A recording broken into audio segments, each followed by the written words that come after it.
Forum national sur le financement de la santé. Sous le très haut patronage de son Excellence le capitaine Ibrahim Traoré, président du Faso-chef de l'État, le ministère de la Santé organise du 25 au 27 mars 2026 la première édition du Forum national sur le financement de la santé, FONAFIS. Placé sous le thème « Bâtir un système de financement de la santé efficient et équitable pour une souveraineté sanitaire et la réalisation des objectifs du Plan national de développement 2026-2030 », ce forum de haut niveau entend définir une orientation ambitieuse en faveur d'un financement durable de la santé au Burkina Faso. Au cours de ce rendez-vous, experts, autorités de pays frères et amis, partenaires nationaux et internationaux et parties prenantes clés vont tracer une voie vers un système de financement de la santé plus robuste, plus équitable, plus efficient en faveur des Burkinabés. Au programme, des panels animés par des experts nationaux et internationaux sur des thèmes majeurs, des expositions. Rendez-vous le 25 mars à la salle de conférence de Ouaga 2000. Heure limite d'arrivée, 8h30. Le FONAFIS, une véritable plateforme nationale de dialogue stratégique et d'engagement politique pour une couverture maladie universelle au service du peuple.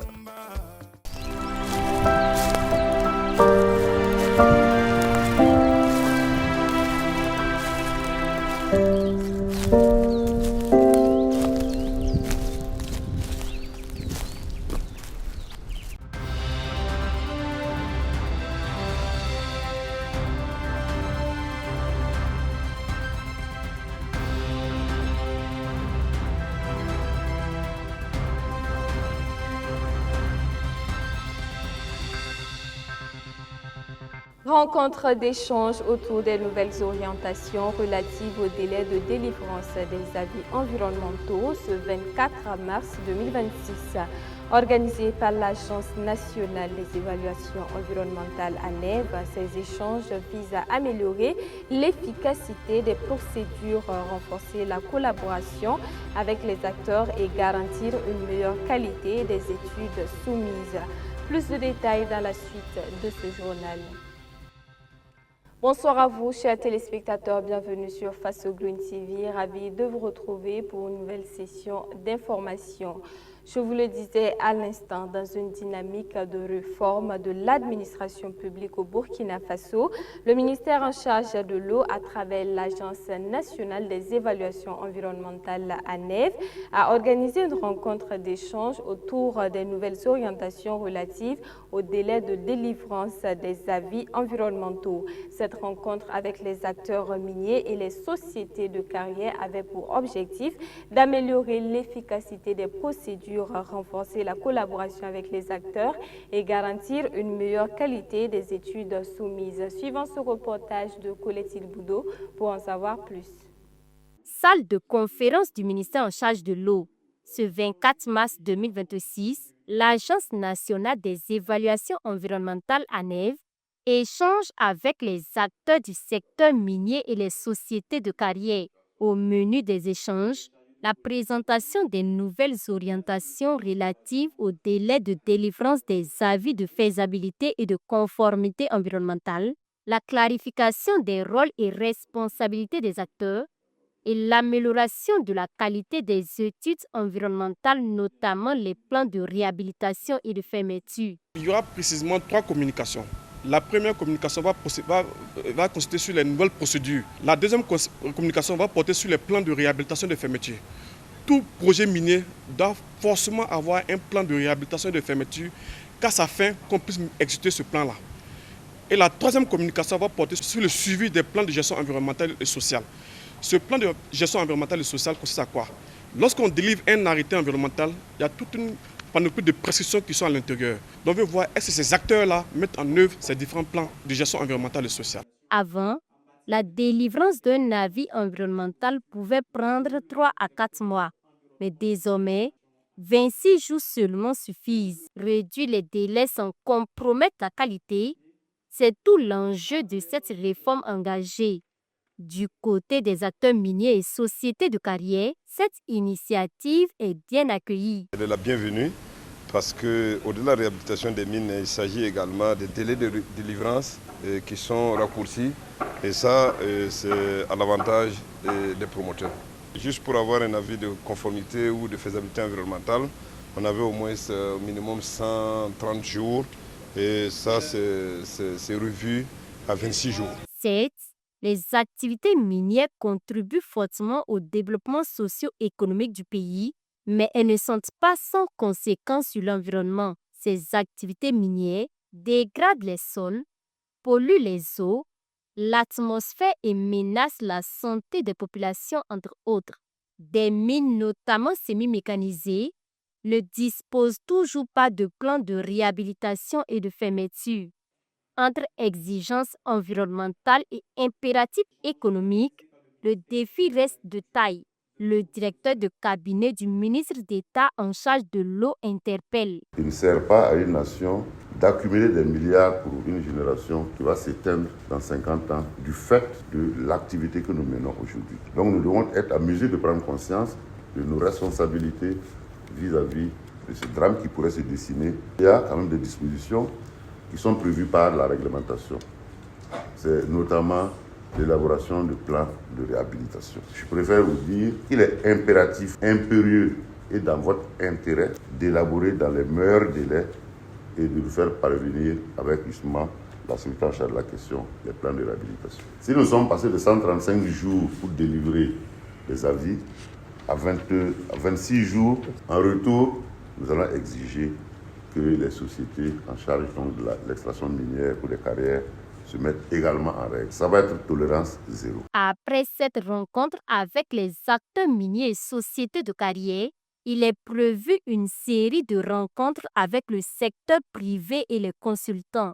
À travers ces rencontres d'échange, l'ANEF entend poser les bases d'une collaboration plus fluide avec les acteurs du secteur, une étape clé vers une gouvernance environnementale plus efficace au service du développement durable et de l'attractivité économique du Burkina Faso. Reconnu officiellement depuis juillet 2022, l'interprofession miel a pour mission de travailler à promouvoir la filière miel par Magnon, moderniser la production jadis purement traditionnelle et susciter des regroupements pour créer des minerais de transformation. Zoom sur ces structures qui travaillent depuis des années au rayonnement de la filière miel au Burkina Faso avec Mamadou Soare. Désiré Marie Yameogo.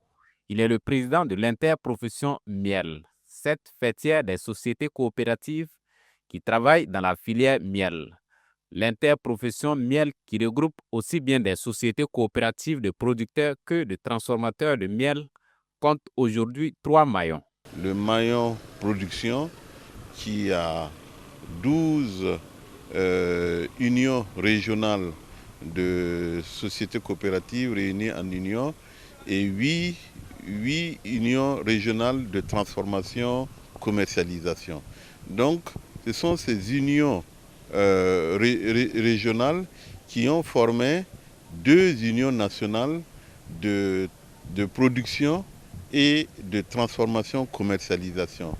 Et ces deux unions nationales ont formé l'interprofession miel du Burkina, reconnue depuis juillet 2022. Né des cendres de l'Union nationale des apiculteurs du Burkina, mis en place depuis 2004, l'interprofession miel est composée donc des sociétés coopératives de base au niveau communal, provincial, régional et national.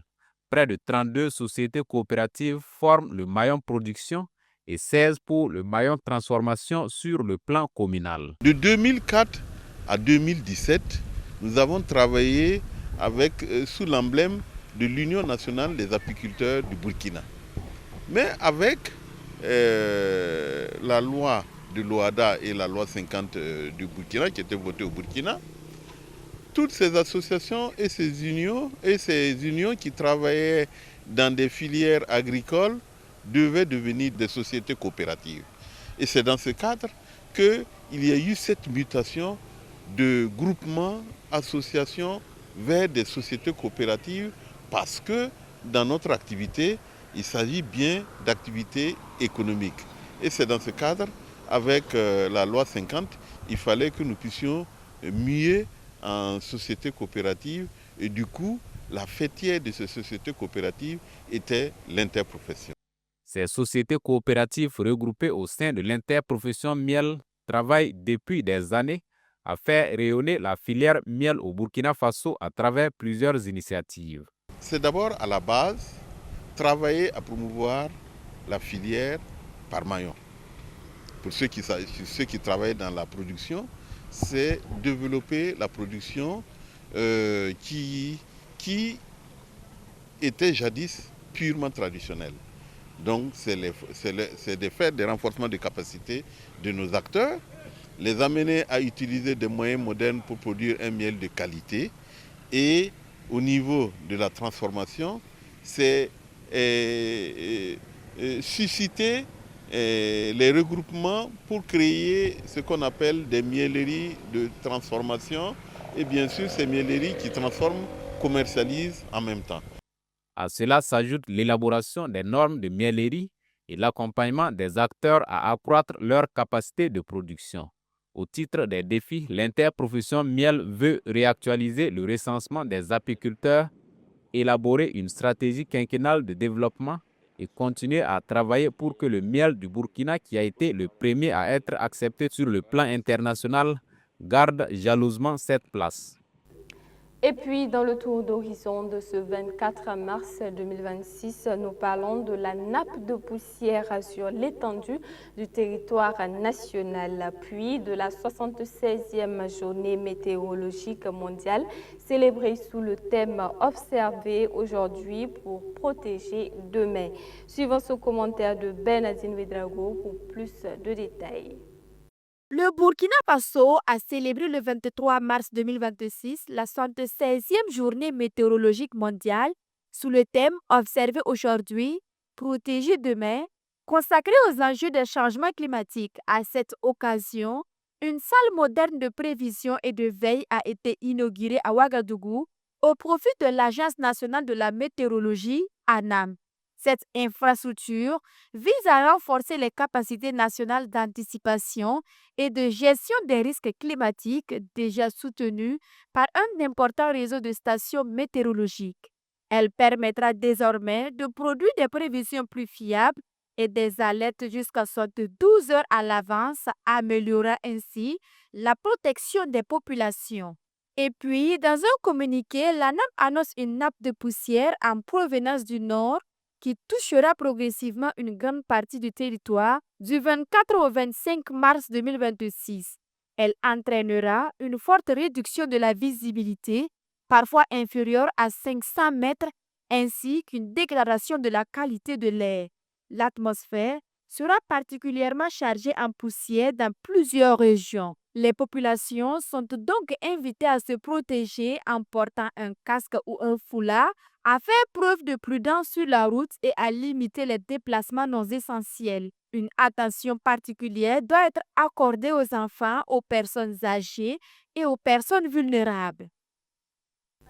Actualité hors de chez nous à présent aux États-Unis. L'archipel hawaïen fait face à des inondations historiques après plusieurs jours de pluie torrentielle. Routes submergées, habitations touchées et plus de 200 personnes secourues. La situation reste critique. Des milliers de foyers sont privés d'électricité et les dégâts pourraient dépasser le milliard de dollars. Les autorités poursuivent les opérations de secours, même si aucune perte en vie humaine n'est encore signalée. Plus de précisions avec Bernardine Ouedraogo. Hawaï traverse depuis plusieurs jours une crise majeure à la suite de pluies torrentielles d'une intensité exceptionnelle. Cet épisode, qualifié par les autorités comme l'un des plus marquants des dernières décennies, a provoqué des inondations d'ampleur sur plusieurs sites de l'archipel. Ainsi, routes et quartiers se sont transformés en véritables cours d'eau. Plusieurs zones ont été durement touchées, notamment la côte nord et certaines parties de la Grande Île. Des images montrent des routes submergées, des véhicules emportés et des habitations isolées ou endommagées. Plus de 200 personnes ont dû être secoulues. Les autorités ont procédé à des évacuations massives, notamment autour du barrage historique de Waiawa, dont la stabilité a suscité des inquiétudes. Jusqu'à 5500 résidents ont été concernés. Si la menace s'est atténuée avec la baisse du niveau de l'eau, le site reste sous surveillance. Les infrastructures ont été fortement impactées. Des milliers de foyers ont été privés d'électricité.